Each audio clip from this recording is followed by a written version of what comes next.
새벽을 주님과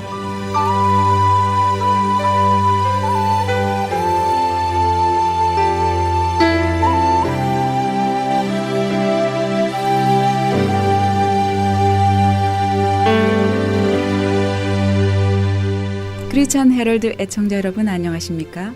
이 새벽을 주님과 황희숙 전도사입니다. 크리스천 헤럴드는 신문을 시작으로 이제는 공중파 채널인 18.88을 통해 텔레비전으로도 함께 하실 수 있습니다. 여러분께서는 라디오에 방송된 모든 목사님들의 설교를 인터넷 웹사이트 www.chtv1888.org를 통해 다시 들으실 수 있습니다. 오늘 하루도 하나님의 귀한 말씀으로 승리하시기 바랍니다.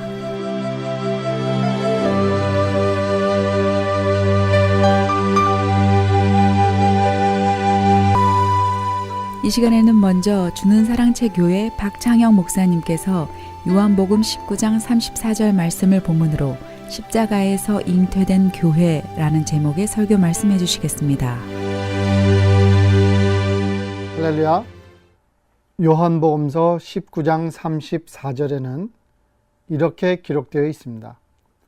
그중 한 군인이 창으로 옆구리를 찌르니 곧 피와 물이 나오더라.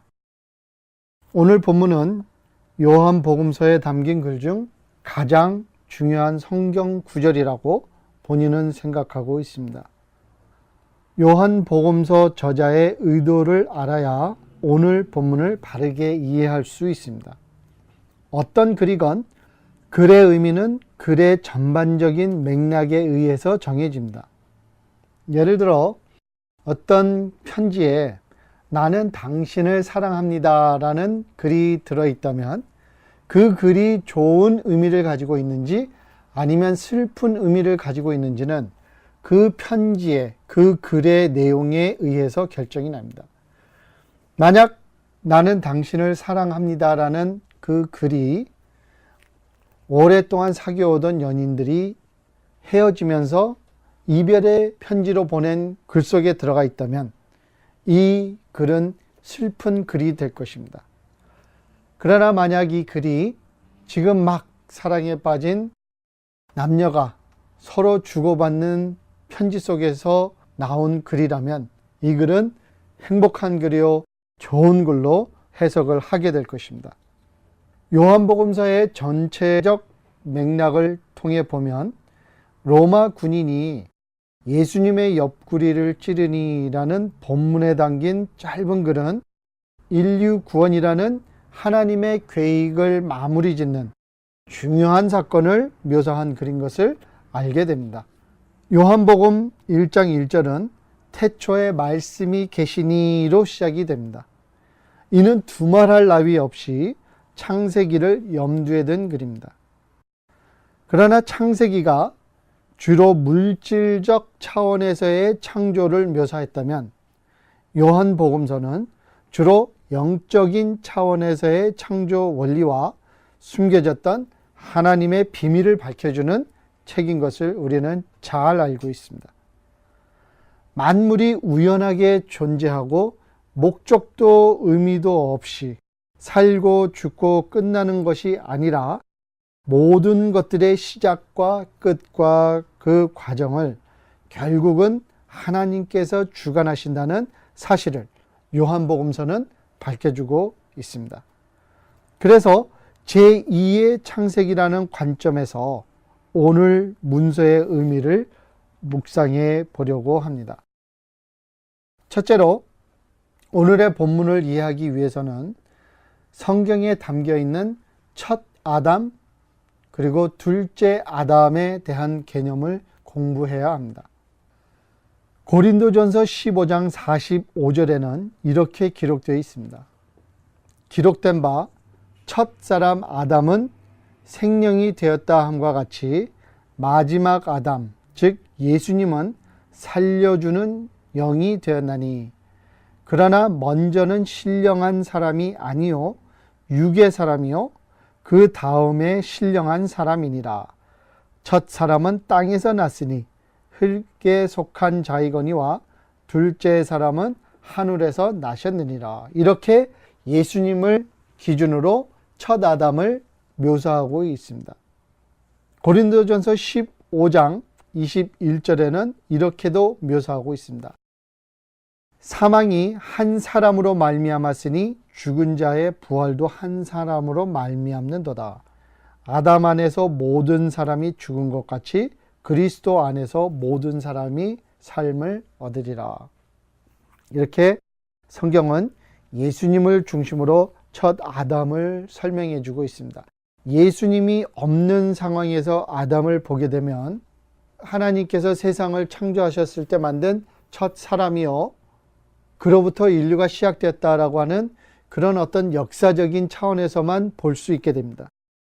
그러나 아담을 첫 인간이라는 사실 외에 그가 상징하는 죄성, 그리고 죄에 대한 결과와 해결이라는 영적인 관점에서 조명하면 예수님의 역할을 우리가 알게 되고 확인하게 되는데, 아담을 첫 인간이라는 사실로만 볼 수도 있지만 예수님께서 오신 이후에 우리가 다시 그 원점으로 돌아가서 하나님의 전체적인 차원에서 이제 영적인 비밀이 밝혀진 차원에서 아담을 보게 되면 그로부터 말미암아 죄가 세상에 들어온 것을 알게 되고, 그 죄를 인류가 스스로 해결할 수 없는 낙관적인 결론에 도달을 하게 되는 것이에요.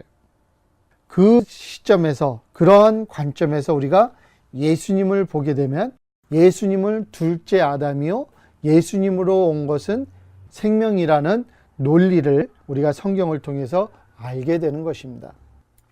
즉 예수님이 없는 세계에서, 예수님이 없는 관점에서 아담을 보게 되면 단순히 첫 인간일 뿐이에요. 그렇지만 예수님께서 인류를 구원하러 오신 하나님의 아들이라는 그 관점에서 보게 되면 아담을 통해서는 죄가 들어왔고 죄로 말미암아 세상에 사망이 온 것을 우리가 알게 되는 것이고, 그 사망, 그 죄를 해결하기 위한 답을 예수님께서 제시해 주시고자 두 번째 오신 아담이다. 이렇게 우리가 성경을 통해서 알 수가 있는 것입니다.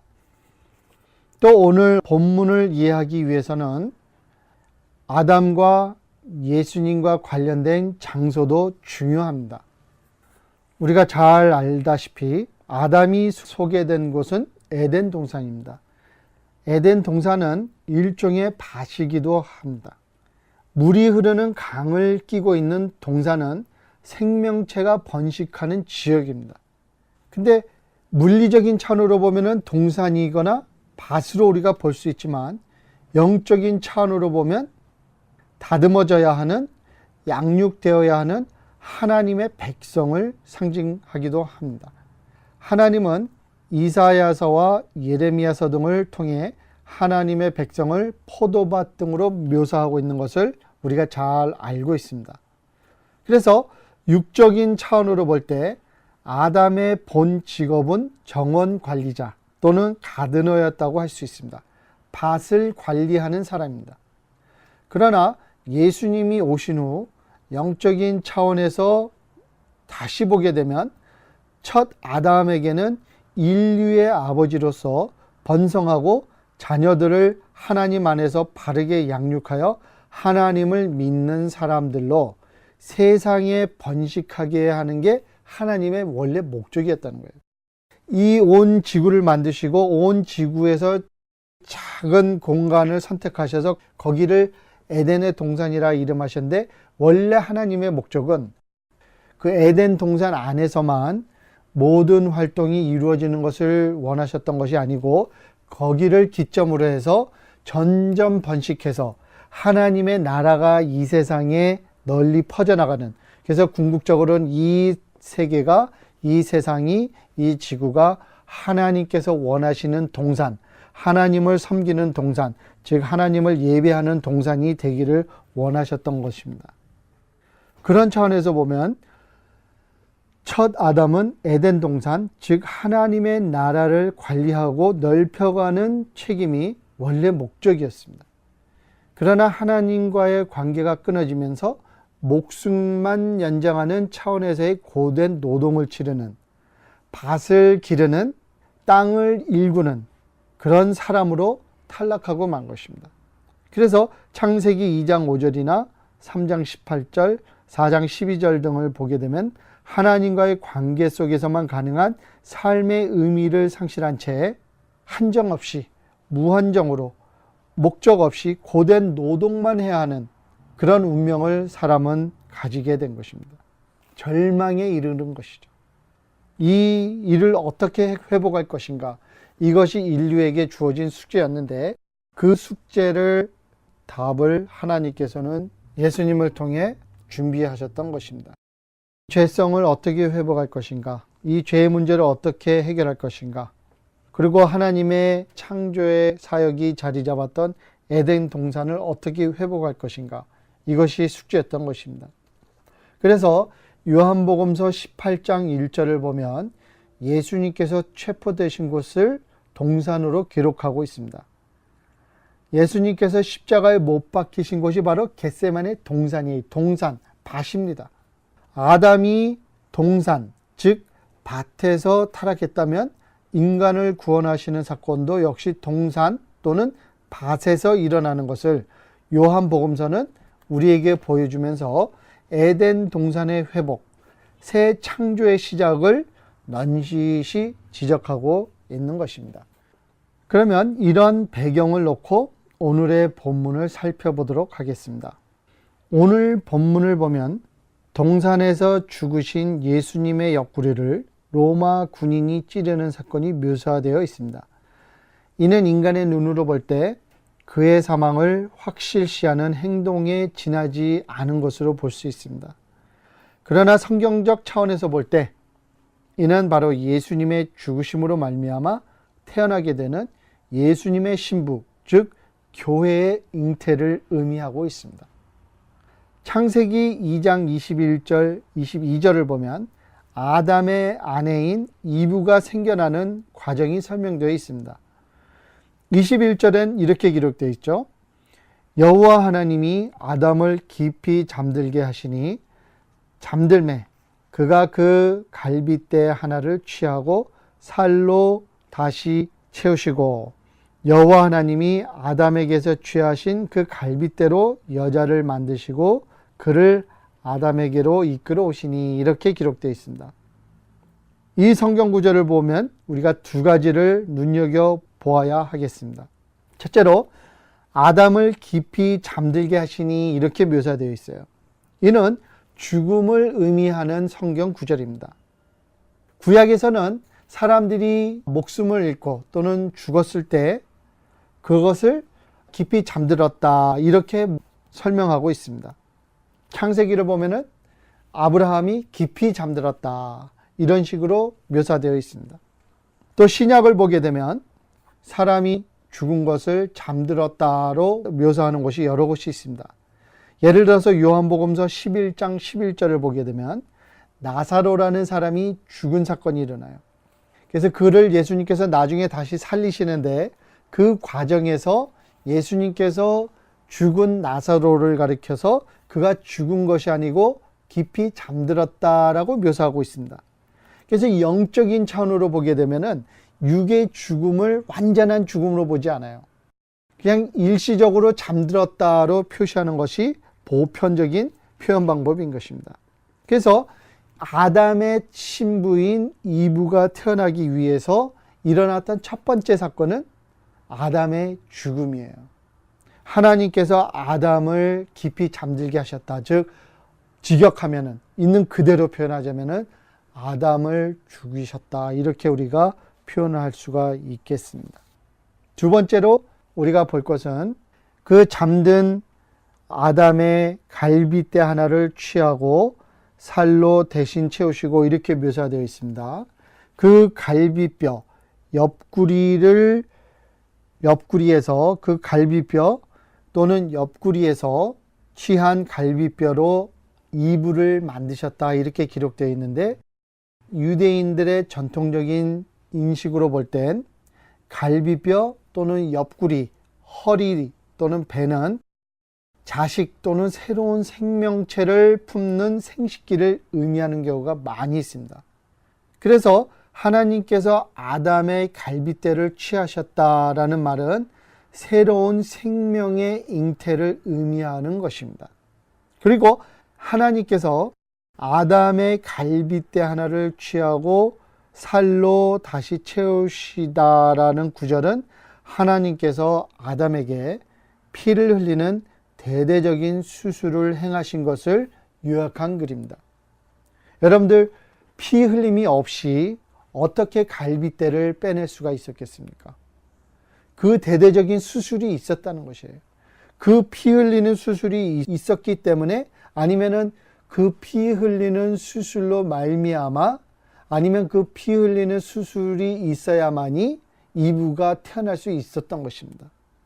그래서 첫 아담이 아내를 얻기 위해서 일어나야 했던 두 가지 전제 조건이 있습니다. 그것은 첫째 아담이 죽어야 했었던 것입니다. 그리고 두 번째는 대수술이 필요했던 것이에요. 그래서 이 수술하는 그 의미를 우리가 다시 예수님께서 오신 이후에 영적인 눈으로 다시 한번 해석을 해볼 필요가 있습니다. 에스겔서 등 이사야서, 예레미야서를 자세히 보게 되면은 사람의 마음을 도려내고 사람의 생각을 바꾸고 사람이 잘못된 것을 회개하고 완전히 돌아서서 새 사람이 되는 것, 그런 사건을 가리킬 때 마음의 수술을 한다, 이런 식으로 표현을 하고 있거든요. 그래서 에스겔서 11장 19절에는 이렇게 기록되어 있습니다. 내가 그들에게 한 마음을 주고, 할트예요. 여기서 마음은 할트입니다. 할트는 생명체가 담겨져 있는 기관이에요. 그래서 한 마음을 주고 그 속에 새 영을 주며 그 몸에서 돌 같은 마음을 제거하고 믿지 않는 마음, 세상에 물들어 버려서 굳어진 마음, 딱딱한 마음, 사랑이 없는 마음, 이런 마음을 제거한다, 이렇게 묘사하고 있는데, 이것도 수술하는 모습이에요. 도려낸다는 거예요. 나쁜 것을 도려낸다. 옛날 것들, 옛날 생각들을 도려낸다. 옛날 사람, 옛날 생명체를 도려낸다. 그리고 그 안에 새 마음을, 새 영을 심어준다. 이런 식으로 표현이 되어 있는 것을 우리가 알 수가 있습니다. 에스겔서 18장 31절에도 유사한 말이 기록되어 있는데, 너희는 너희가 범한 모든 죄악을 버리고 새 마음과 새 영을 받을지어다, 이렇게 기록되어 있어요. 새 마음, 다시 new heart, 새로운 인간의 새로운 생명체를 의미합니다. 새 마음과 새 영을 받을지어다, 이렇게 기록하고 있어요. 그래서 첫 아담이 이브를 잉태하기 위해서 죽어야 했고 또 대수술을 받아야 됐다라고 하는 그 의미를 후세는 계속 이렇게 수술받다, 새로운 마음을 갖다, 변화되다, 거듭나다, 이런 식으로 설명을 해주고 있는 것입니다. 그래서 구약에서 설명되어지고 있는 심장 수술, 마음의 수술, 영혼의 수술을 우리가 신약에 들어와서는 거듭남으로 또는 회개함으로 또는 돌아섬으로 우리가 일치해서 이해를 할 수가 있다는 것이죠. 그러면 이러한 배경 등을 놓고 결론에 들어간다면, 요한복음 3장 29절 등을 보면 성경은 교회를 예수님의 신부로 묘사하고 있습니다. 그리고 교회가 태동하는 데 따르는 고통을 여자가 해산하는 고통으로 요한복음서 16장 22절은 또 묘사하고 있습니다. 때문에 로마 군인이 죽은, 오늘 본문을 보게 되면 예수님께서 벌써 죽으셨어요. 그 죽으신 상태에서 창으로 그 옆구리를 찌릅니다. 그 옆구리를 찌르는 사건을 묘사한 것은, 로마 군인이 예수님의 옆구리를 찌르는 것을 그냥 표면적으로 묘사하려는 것이 아니라, 요한복음서 저자는 그 사건의 묘사를 통해서 바로 예수님의 죽으심으로 말미암아 잉태되고 태동하게 될 교회를 의미하고 있는 것을 우리가 알게 되는 것입니다. 첫 아담이 죽어야 이브가 잉태가 되었습니다. 예수님께서 돌아가셔야만이 돌아가심으로 말미암아 교회가 잉태될 수 있었던 것입니다. 그래서 그 군인이 창으로 옆구리를 찌르니 피와 물이 나오더라 이렇게 기록되어 있거든요. 예수님, 즉 육신을 가진 예수님, 혈육을 가진 예수님이 죽으신 그 몸에서 나오는 피, 즉 생명을 줄 수 있는 깨끗한 피, 영의 피, 우리 영혼을 맑게 해줄 수 있는, 우리의 죄를 씻어줄 수 있는, 사죄해 줄 수 있는 대속적인 깨끗한 피가 흐른 것을 우리에게 보여주고 계시는 거예요. 예수님께서 육신으로 계실 때 흘리신 피가 아니라 벌써 육신으로 계실 때는 돌아가셨어요. 그 돌아가시고 난 이후에 흘린 피라는 거예요. 깨끗한 피, 혈육에 속하지 않은 피라는 것입니다. 그래서 그 피와 물이 흘렀다. 즉 인간의 죄를 씻어줄 수 있는 물이 흘렀다는 거예요. 그래서 우리의 원죄가 해결이 되고 우리가 이 세상에서 짓는 죄가 해결이 되는 거예요. 그래서 죄의 죄가를 해결해 주셨고 인간이 짓는 죄를 씻어주는 그 물이 흘렀다 이렇게 기록되어 있습니다. 오늘은 예수님께서 받으신 고난을 주제로 말씀 나누지 않으려고 합니다. 오늘 다루고자 하는 중요한 주제는 바로 첫 사람이 죽어야 하는 영적 법칙에 대하여 의논 나누고자 하는 것입니다. 첫 아담이 죽음으로 이브가 잉태되었듯이 예수님을 바르게 영접하기 위해서는 예수님 만나기 전에 우리 자신이 죽어야 하는 영적 필요성을 생각해 보기를 원하는 것입니다. 현대 교회가 고민해야 하는 가장 큰 중심적인 이슈는 여기에 있다고 생각합니다. 우리의 첫 인격체가 죽지 않고서는 예수님의 신부가 될 수 없다는 영적 법칙을 우리는 생각해 보려고 하는 것입니다. 사도 바울께서도 이 문제로 죽으시는 날까지 고민하셨고 씨름하셨습니다. 고린도전서 15장 31절에서 나는 날마다 죽노라 라고 고백하십니다. 예수님을 만나기 전에 중요시 여기던 세상 것들을 모두 배설물로 여긴다라고 고백하셨습니다. 거듭난 사람에게는 무엇이 중요합니까?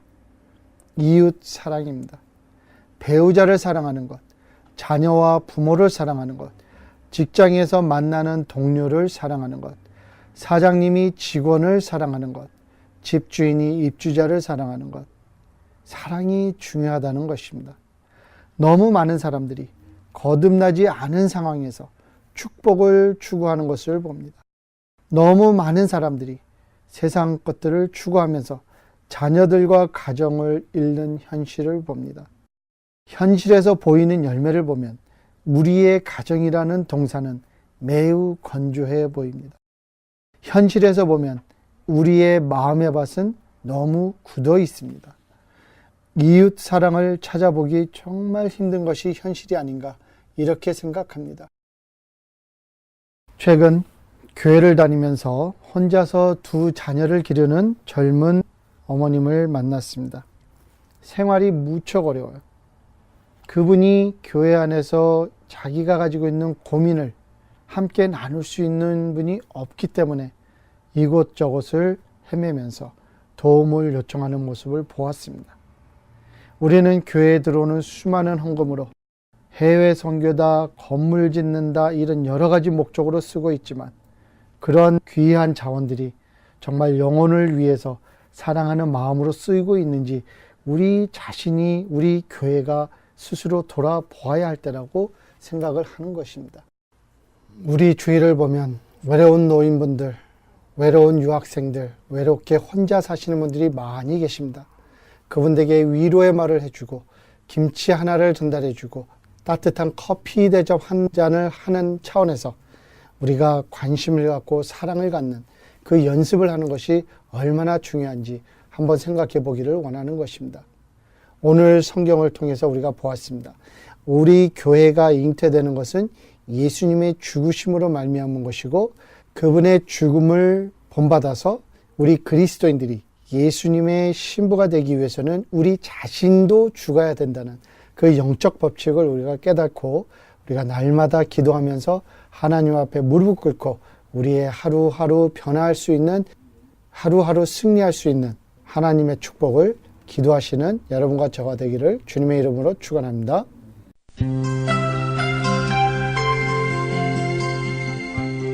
지금까지 주는 사랑채 교회 박창영 목사님의 설교 말씀이었습니다. 주는 사랑채 교회는 1501 오웨스트 워싱턴 블러버드 로스앤젤레스에 위치하고 있으며 주일 예배는 오전 10시 30분, 수요 예배는 오후 7시 30분에 각각 드려지고 있습니다. 이 시간 방송을 들으시고 신앙의 도움을 받기 원하시는 분들은 전화 213-247-3560, 213-247-3560번으로 문의하시기 바랍니다. 또한 주는 사랑채 교회에서는 사회봉사 비영리 기관인 한인타운 연장자 센터와 연계해 시민권 신청을 비롯한 각종 이민 업무 서비스를 하고 있습니다. 미국 이민국의 공식 인가를 받았으며 박창영 목사님께서 직접 관련 업무를 도와드리고 있습니다. 이와 관련된 자세한 안내도 213-247-3560으로 문의하시기 바랍니다.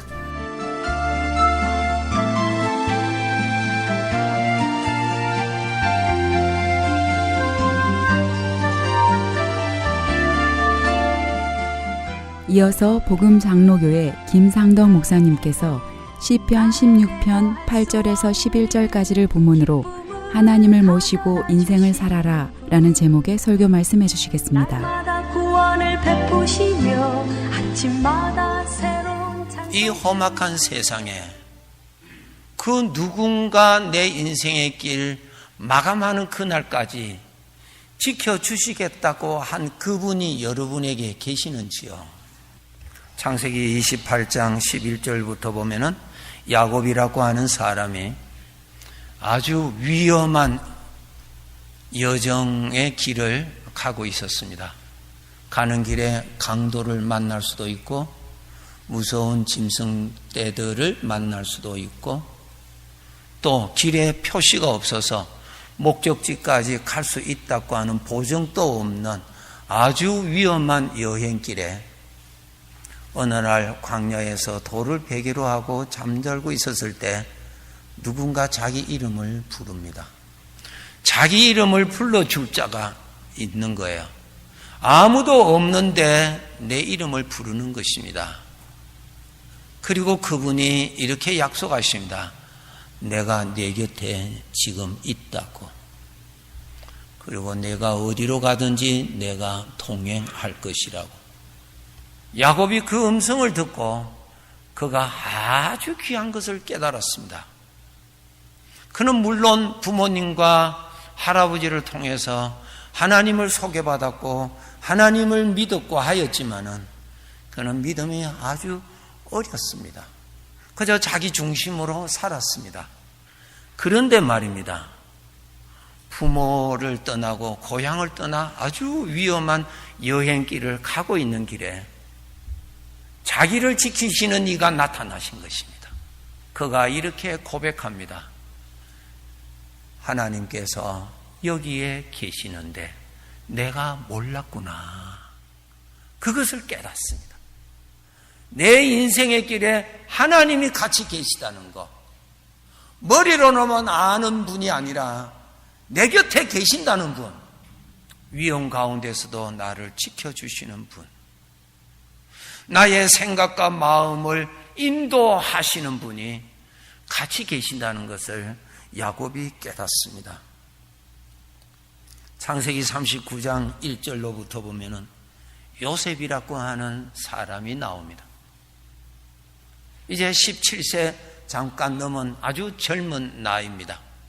배다른 형제들이 자기를 아주 미워하고 시기해서 상인들에게 팔아버렸습니다.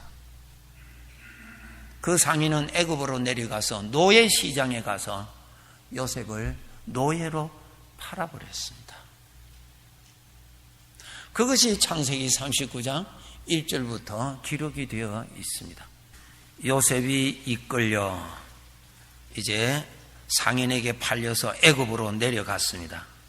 바로의 신하 친위대장 애굽 사람 보디발이 그를 그리로 데려간 이스마엘 사람의 손에서 요셉을 샀다. 노예로 샀습니다. 돈 받고 요셉을 샀습니다. 그 다음 2절부터 아주 소중하게 보셔야 됩니다. 하나님이 요셉과 함께 계셨습니다. 하나님은 우리 눈에 보이지 않습니다. 기록된 것을 보니까 요셉에게 하나님이 같이 계셨습니다. 그의 신분은 이제는 노예가 되었습니다. 그러나 아주 불쌍한 사람이 되었습니다. 그런데 그를 지키시는 하나님이 같이 계셨습니다. 하나님이 같이 계시는 사람이었습니다. 보디발은 요셉을 보고 샀지만은 그 요셉에게는 하나님이 같이 계셨습니다. 하나님이 같이 계시는 사람을 보디발이 만나게 된 것입니다. 3절에 보시기 바랍니다. 그의 주인이 여호와께서 그와 함께 하심을 보았다. 놀라운 것을 발견했습니다. 자기 종 노예 요셉에게 하나님이 곁에 계시는 것을 보았다고 그랬어요. 요셉은 불쌍한 사람이 아니었어요. 요셉은 외로운 사람이 아니었어요. 소망이 없는 사람이 아니었어요. 그의 인생의 길에 함께 하시는 신이 같이 계신 것을 보디발이 알았습니다. 그 다음 9절을 읽어보니까 그 신이, 그 하나님이 그 요셉 때문에 보디발의 집에 복을 주셨습니다. 놀라운 은혜를 경험했습니다. 출애굽기 3장 1절부터 보시면은 모세의 생애가 기록되어 있습니다. 모세가 나이가 80이 되었을 때입니다. 40년 동안 광야에서 장인의 양을 치는 그러한 생활을 했습니다. 광야 생활이 아주 익숙했습니다. 그런데 어느 날 떨기나무에 불이 붙었습니다. 그런데 너무너무 이상해서 모세가 가까이 갔습니다. 그 불꽃 가운데서 자기 이름을 부르는 것입니다. 깜짝 놀랐습니다. 자기가 지금 광야에서 살고 있는 그곳에 자기를 지키시는 신이 계시는 것을 깨달았습니다. 모세야 모세야 자기 이름을 부르는 것입니다. 얼마나 놀라운 일입니까? 그러면서 하나님께서 이 말씀하십니다. 모세야 나는 너의 조상 아브라함의 하나님이요 이삭의 하나님이요 야곱의 하나님이다. 아브라함을 부르시고 아브라함의 생애에 같이 계시고 갈대 우르에서 가나안 땅으로 인도하셨던 그 하나님, 나이 많은 그에게 하나님의 뜻을 위해서 아이를 낳게 하셨던 그 하나님, 그 하나님이 자기 앞에 나타나신 것입니다. 이삭의 생애에 그의 생애를 지켜주시고 억울하게 재산을 빼앗기고 큰 어려움 중에 있을 때도 그 마음까지도 지켜주셔서 낙심하지 아니하도록 마음을 지켜주시고 그의 삶을 기름지게 풍성케 하셨던 그 하나님이 모세 앞에 계시는 겁니다. 야곱, 자기 뜻대로 자기 계획대로 하나님은 믿었지만은 자기 계획대로 자기 뜻대로 자기 욕심대로 살렸고 발부둥 쳤던 야곱을 하나님의 순수한 사람으로 바꾸어 주셨던 그 하나님, 그 하나님이 앞에 나타나신 것입니다. 나는 그 하나님이라고. 모세에게는 아브라함과 함께 계셨던 그 하나님, 이삭과 야곱과 함께 계셨던 그 하나님, 요셉이 애굽에 있을 때에 함께 하셨던 그 하나님, 그 요셉을 애굽의 총리로 세워주셨던 그 하나님이 모세 앞에 나타나셔서 하신 말씀이 내가 너의 하나님이라고 말씀하십니다. 자기의 생애에 가장 큰 사건입니다. 하나님의 신이 나의 삶에 같이 계신다는 것을 발견하게 됩니다. 다윗이라고 하는 사람은 어렸을 때부터 하나님이 자기의 삶에 영으로 계시는 것을 알았습니다. 여러분 이 성경 구절을 잘 아시죠? 시편 23편 1절 여호와는 나의 목자시니 내게 부족함이 없으리로다. 이 다윗에게는 하나님의 신이 같이 계시는 것을 잘 알았습니다. 어렸을 때부터 잘 알았습니다. 하나님의 신이 자기의 생애를 보호하시는 분이 계시는 것을, 위험한 가운데서도 지켜주시는 이를, 계시는 이가, 어려운 중에 있을 때 구원해 주시는 그분이 같이 계시는 것을, 자기 마음이 낙심이 되어서 실망하고 있을 때 자기 마음을 회복시켜 주시는, 수고하시는 그분이 같이 계시는 것을 다윗은 잘 알았습니다. 그래서 이 다윗은 오늘 본문 시편 16편 8절에 내가 여호와를 항상 내 앞에 모시며 그가 나의 오른쪽에 계심으로 내가 흔들리지 아니한다 그랬습니다.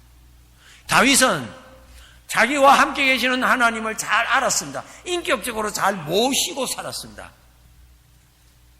어떤 사람은 하나님이 같이 계시는데 잘 모르고 일생을 살 수도 있습니다. 그런데 다윗은 하나님이 같이 계시는 것을 잘 알고 항상 모시고 살았다고 그렇게 기록하고 있습니다. 나에게도 아브라함 때 계셨던 그 하나님, 이삭의 하나님, 야곱의 하나님, 모세에게 나타나셨던 그 하나님이 나의 삶의 영으로 계신다고 하는 이 놀라운 사실이 하나님께서 알려주시고 계십니다. 하나님이 나와 함께 계시는, 하나님이 계시는 사람, 하나님의 보호를 받고 있는 사람, 하나님의 인도를 받고 사는 사람, 놀라운 은혜입니다.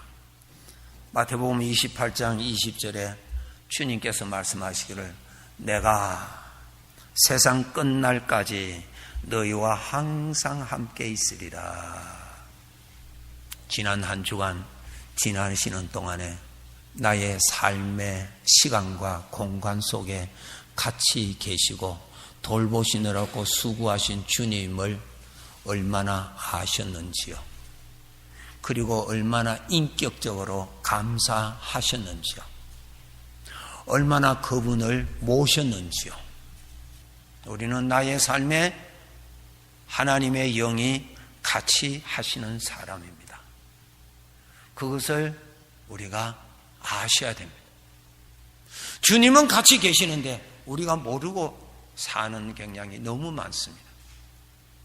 주일 예배 때는 정신을 차려서 하나님 앞에 예배를 하지만은 우리가 일상생활에 가면은 함께 계시는, 나를 돌보시느라고 수고하시는 그분을 대부분 잊어버리고 사실 때가 있습니다. 그분은 인격자이십니다. 그래서 우리가 조심해야 될 것이 그분에 대한 무관심, 예의에 벗어나는 것입니다. 감사해야 함이 마땅하고, 나와 함께 하시는 그분, 수고하시는 그분, 그분이 나를 지키시지 아니하시면은 우리는 결코 내 마음이 하나님 가까이 있을 수가 없습니다. 여러분, 내 속에 하나님을 대적하는 죄의 것이 나타나고 있다는 걸 아시죠? 하나님을 대적하는 죄의 것이 나타나고 있습니다. 우리 안에 육신의 것이 나옵니다. 죄의 것이 나오며 살아 있습니다. 그것이 얼마든지 나를 하나님에게서 떨어지게 할 수 있습니다. 그러한 세력이 있는데도 우리가 하나님 곁에 있고 믿음 지키고 있고 하나님 바라보고 있는 것은 그분이 나의 마음을 보호하여 주시기 때문에 그러한 것입니다. 그분이 수고하셔서 우리가 신앙을 지키는 것이라 그 말씀. 그분이 하나님의 말씀을 깨닫게도 해주시고 그분이 하나님에 대한 믿음이 생기도록 도와주시는 분이십니다.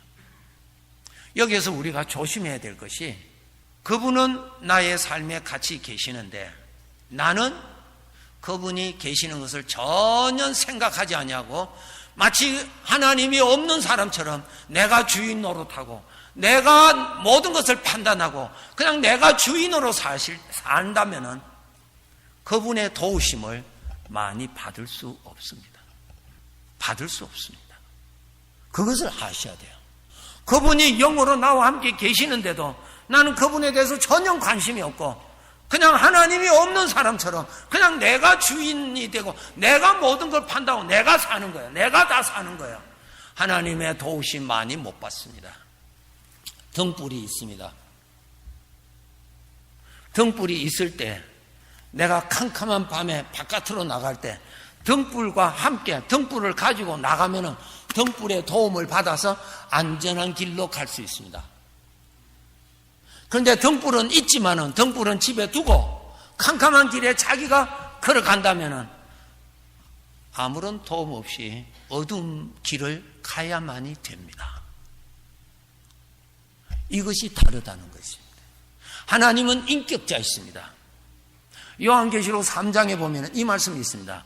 내가 문 밖에서 문을 두드리는데 누구든지 내 음성을 듣고 문을 열면은 내가 들어가겠다 그랬어요.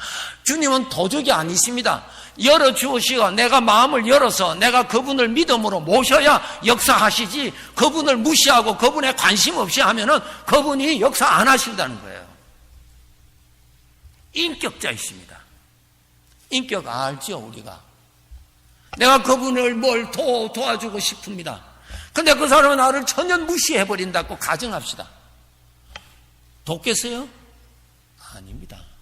하나님은 인격자이십니다. 인격자이십니다. 하나님 뭐라고 말씀하셨나요? 나를 찾는 자가 나를 만나리라 그러셨어요. 나를 구하는 자가 얻으리라고 말씀하셨어요. 그게 인격자예요. 인격자. 인격자입니다. 그래서 아버지께서 그를 높여라. 그러면 그가 너를 높이리라.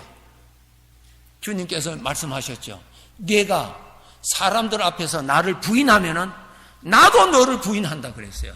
인격자예요. 인격. 하나님은 돌로 만드신 내 마음 무엇을 해도 괜찮은 그런 분이 아니요. 인격자예요. 인격자. 마음이 기뻐하시기도 하고 마음이 슬퍼하시기도 하시고 근심하시기도 하시고 마음이 좋으시기도 하시는 그런 분이세요. 그래서 성경에 보면 너희는 성령을 근심시키지 말라 그러신 거야. 인격자예요. 인격자. 주님을 귀하게 여기고 주님이 얼마나 귀한 분인데 제일 먼저 우선적으로 주님을 생각하고 주님을 모시고 어려운 일이 있을 때 주님을 찾아서 그분 앞에 엎드려서 겸손하게 구하고 그런 인격적인 모습에서 주님의 도우심을 받을 수가 있는 것입니다.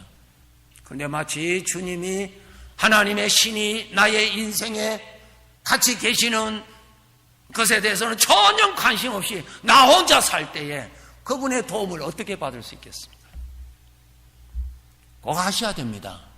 아버지께서 나를 찾는 자가 나를 만나리라 그랬어요. 예, 인격자예요. 마음을 열 때에 내가 너에게로 들어간다 그랬어요. 하나님은 강도가 아니에요. 도둑이 아니에요. 담 너머로 들어오시는 분이 아니에요. 내가 인격적으로 그분을 영접할 때, 인격적으로 그분을 사모할 때에 그분의 도움을 받을 수 있는 것입니다. 인격자예요. 인격자. 하나님은 예레미야서 2장 14절부터 한번 보시겠습니다.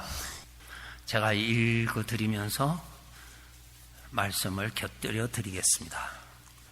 하나님께서 이스라엘 백성들에게 하시는 말씀입니다. 이스라엘이 종이냐? 씨종이냐? 어찌하여 네가 포로가 되었느냐? 네, 하나님의 백성이 포로가 되었어요. 이방 나라의 포로가 되었습니다. 그래서 하나님께서 그렇게 말씀하십니다.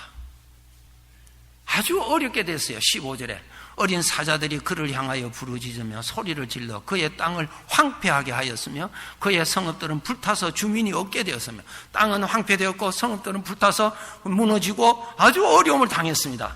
하나님의 백성이. 그리고 포로가 되었어요. 그러니까 아버지가 너희가 이스라엘이 내 자녀가 내가 종이 되느냐? 내가 본래 시종이냐? 그렇게 말씀하십니다. 왜 그렇게 됐을까요? 하나님 엄연히 계시는데, 도우시는 하나님이 엄연히 계시는데, 천지를 지으신 하나님이 지켜주시는데 왜 그렇게 됐을까? 17절에 있습니다. 내 하나님 여호와가 너를 길로 인도할 때에 네가 그를 떠남으로 이를 자취함이 아니냐. 그게 말씀이에요. 하나님은 인격자예요. 인격자. 내가 너를 인도하고 내가 너에게 얼마나 외쳤느냐. 주님은 내 곁에서 외치십니다. 말씀하십니다. 어떤 문제를 만나든지 주님은 말씀하십니다. 어떠한 문제를 만나도 주님은 나에게 말씀하십니다. 예. 그런데 우리는 그 말씀을 듣지 못하고 외면해버리고 내 안에 일어나는 육신의 소리를 듣고 감으로 인해서 포로가 되고 황폐하게 되고 어려움을 겪는다 이 말이죠. 하나 예를 드리고요. 정리해 드릴게요. 사무엘상에 보시면은 아주 영적으로 타락한 시대였던 것을 알 수 있습니다. 엘리 제사장의 두 아들 홈니와 비느하스가 제사장이었을 때 그는 신부는 제사장이었어요. 그런데 그는 하나님을 알지 못했어요. 그리고 정말 하나님 앞에서 진노를 일으키는 죄를 범합니다. 이 제사장이라는 사람이 무엇을 했어요? 하나님의 백성들이 하나님께 제물을 드렸고 제사 드렸고 왔을 때 그 제물을 좋은 것도 있으면 다 가져가는 거예요. 좋은 거 있으면 뺏어가 버리는 거예요. 이런 죄를 이 엘리 제사장 두 아들 홈니와 비느하스가 이 죄를 범하는 것입니다. 하나님께서 진노하셨다 그랬어요. 자, 블레셋과의 전쟁이 일어났습니다. 블레셋과의 전쟁이 일어났는데 1차 전쟁에 패배했습니다. 졌습니다. 많은 사람들이 많은 사람이 죽었어요. 그래서 저들이 다시 모여서 어떻게 하면 이 전쟁을 이길 수 있는가? 하나님의 법궤를 모시고 그게 전쟁터에 가자. 그러면은 하나님이 지켜주시리라 그랬습니다. 그래서 저들이 하나님의 법궤를 가지고 전쟁터에다 옮겨놨어요. 옮기고 그 옆에 누가 있었는가 하면은 홈니와 비느하스가 옆에 앉아 있었어요. 어떻게 됐어요? 죽임당했어요. 죽임당했어요. 예. 하나님은 인격자이세요. 인격자. 그를 높이는 자가 그를 높이면 하나님이 그를 높여줄 것이요. 그를 인정하면 하나님이 너를 인정해 줄 것이요. 그를 사모하면 그가 너를 보호해 주리라. 하나님은 우리 아버지입니다. 그래서 자식들이 철이 들면 자기 생각보다도 아버지의 생각을 자꾸 생각하게 되고 아버지의 마음 괴롭게 안 해드리려고 애를 쓰는 것이 바로 그러한 것입니다. 아버지를 인정해야 아버지의 도움을 받으실 수가 있습니다. 평소에 아버지 앞에 엎드려서 무언가 간구할 줄 아는 습관을 가지셔야 됩니다. 두려울 때 주님이여 나 지켜달라고. 지혜가 부족하거든 주님 앞에 엎드려서 지혜를 달라고 주님을 의지하고 평소에 내 앞에 주님을 앞에 모시고 그분을 높일 줄 아는 그러한 생활을 했을 때에 그분으로부터 일상생활에 많은 은혜, 많은 도움을 받을 수 있습니다. 그분을 부인하는데, 그분을 무시하는데, 그분을 전혀 생각을 하지 않는데 그분의 도움을 어떻게 받을 수 있겠어요? 아닙니다. 아니에요. 그래서 예레미야서 2장에 하나님께서 말씀하시기를 내가 이렇게 포로가 되고 내가 이렇게 종이 된 것은 내가 너를 인도하는 것을 따라오지 아니함으로 인해서 너가 스스로 자취한 것이다. 그 말씀하셨어요. 우리 하나님의 자녀들, 하나님께서 함께 하시고 늘 곁에 계시는 것을 늘 의식하셔야 됩니다. 주님이 함께 계심에 감사하시고요. 또 이스라엘과 블레셋과의 전쟁이 일어났을 때 상대방의 골리앗 장군이 나타났습니다. 골리앗 장군이 나타났을 때 이스라엘 백성들이 골리앗 장군이 얼마나 강하고 크고 그 힘이 센지 그것만 연구를 했어요. 가득하게 거기에 대한 내용이 가득 차 있습니다. 결국은 저들은 전쟁도 하지도 못하고 두려워서 도망가 버렸어요. 우리 하루하루 살아갈 때 이런 문제 저런 문제 만나는 것이 인생의 길입니다. 그렇지 않습니까? 열왕기상 2장에 보면은 모든 사람이 가는 길, 이 인생의 길에는 낮도 있고 밤도 있고 여름도 있고 추위도 있고 이러한 인생의 길을 우리가 가는 것입니다. 야곱이 130대에 그가 고백하기를 자기의 인생의 길은 험악했다 그랬습니다. 이러한 인생의 길을 누구나 다 가는 것입니다. 다 가는 길에 우리는 누가 계셔야 되냐면은 나를 보호해 주시는 분, 나 지켜주시는 분, 나를 건져주시는 분, 천국까지 나를 책임지시고 데리고 가실 분이 우리에게 필요한 것입니다. 그분이 내 곁에 계시다는 거예요. 아브라함의 하나님이 내 곁에 계시다는 거예요. 이삭의 하나님이 내 곁에 계셔서 나를 보호하고 계신다는 사실이에요. 내 인생의 길에 가장 소중한 분이 이렇게 지켜주시는 그분이십니까? 그분을 여러분 늘 생각하시고 그분께 감사하시고 그분을 존귀하게 여기고 그분을 높이고 범사에 그분의 은혜임을 알고 감사하시고 힘이 들 때에 어려운 일이 있을 때 내 힘으로 무엇을 하지 못할 때는 그분 앞에 엎드려서 간구할 줄 아는 자, 두려워하고 걱정하고 낙심하고 불안하고 하나님 들으시기가 곤란한 말을 하지 말고 천지를 지으신 그분 앞에 엎드려서 기도할 줄 알아서 그분을 높여드림으로 인해서 많은 구원 나의 생활에서 많이 경험합시다. 우리 주님은 내 곁에 계십니다. 세상 끝날 때까지. 이렇게 소중한 분을 하루 인생을 사시면서 한 분도 그분을 생각하지 않았고 한 분도 그분을 모셔서 인사도 안 하셨다면 이것은 고치셔야 됩니다. 나에게 가장 소중한 분입니다. 모든 것으로부터 지켜주실 수 있는 분이고 내가 오늘 이 세상의 마지막 날이라면 내 곁에 유일하게 계시는 분은 그분밖에 없습니다. 남편도 아닙니다. 아내도 아닙니다. 자식도 아닙니다. 재산도 아닙니다. 이 세상을 떠날 때는 아무도 없습니다. 그분만이 내 곁에 계십니다.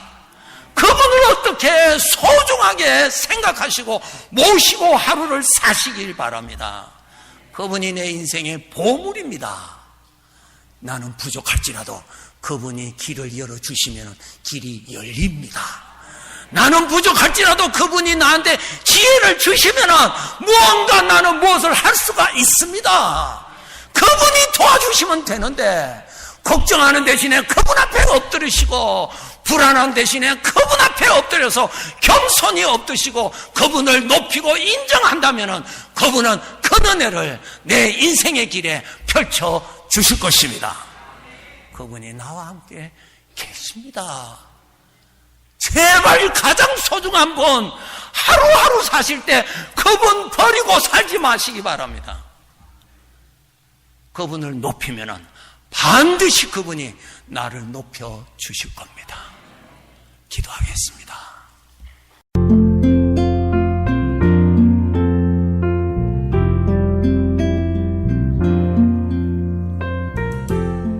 지금까지 복음장로교회 김상덕 목사님의 설교 말씀이었습니다.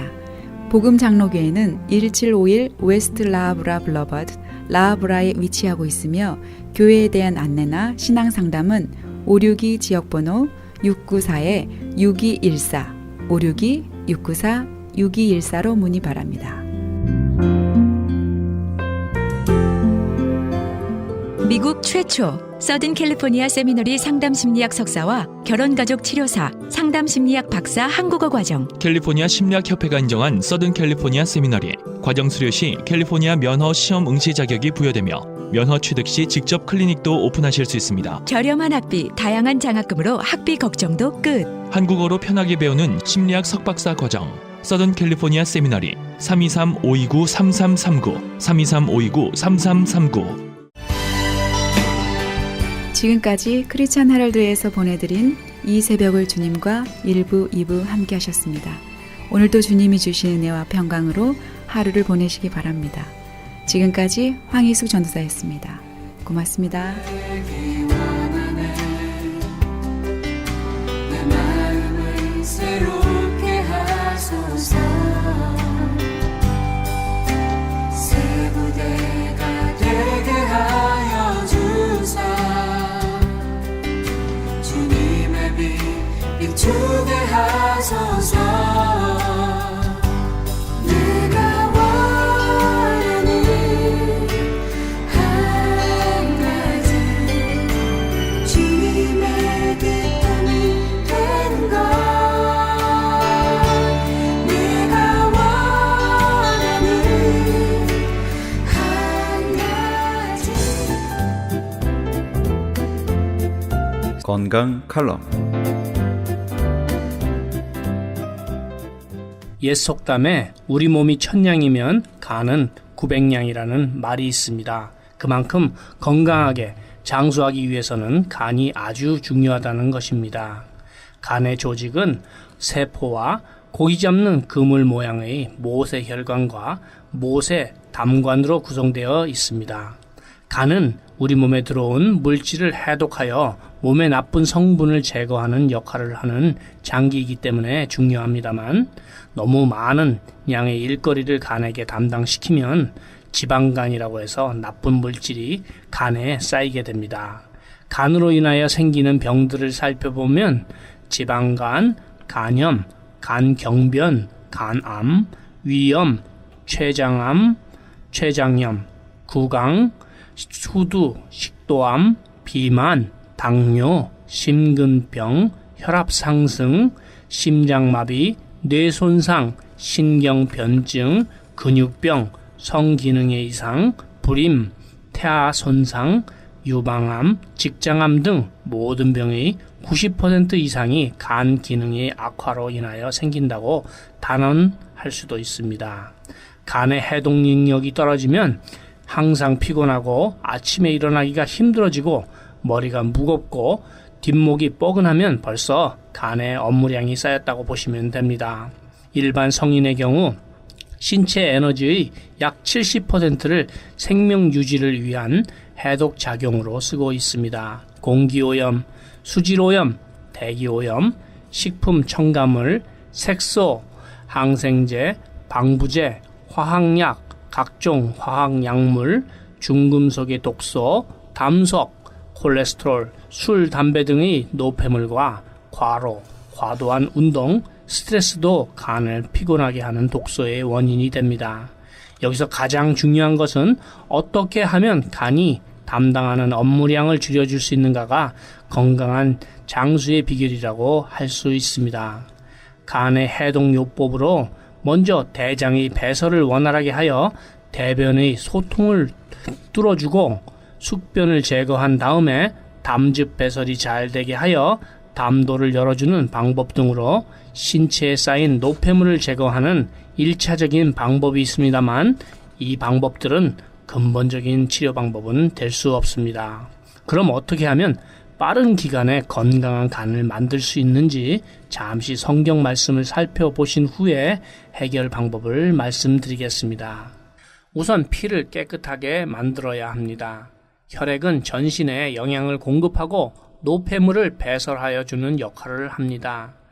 그러나 혈액이 오염이 되면 혈액순환이 안 되고 세포와 기관에 오염된 성분을 전달하여 줍니다. 오염되지 않은 혈액으로 간의 업무량을 줄여주게 되면 건강하게 장수하실 수 있습니다. 그럼 여기서 저는 무슨 병에 걸렸든지 큰 효과를 줄 수 있는 신비한 기적의 영양제 M3를 소개해 드립니다. 유태인 특수 영양제이고 효과가 아주 빠른 기적의 영양제입니다. 꼭 한 번쯤은 드셔보시기를 권해드립니다. 무료 건강 상담과 기적의 영양제 M3에 관한 문의는 213-435-9600번 213-435-9600입니다. 감사합니다.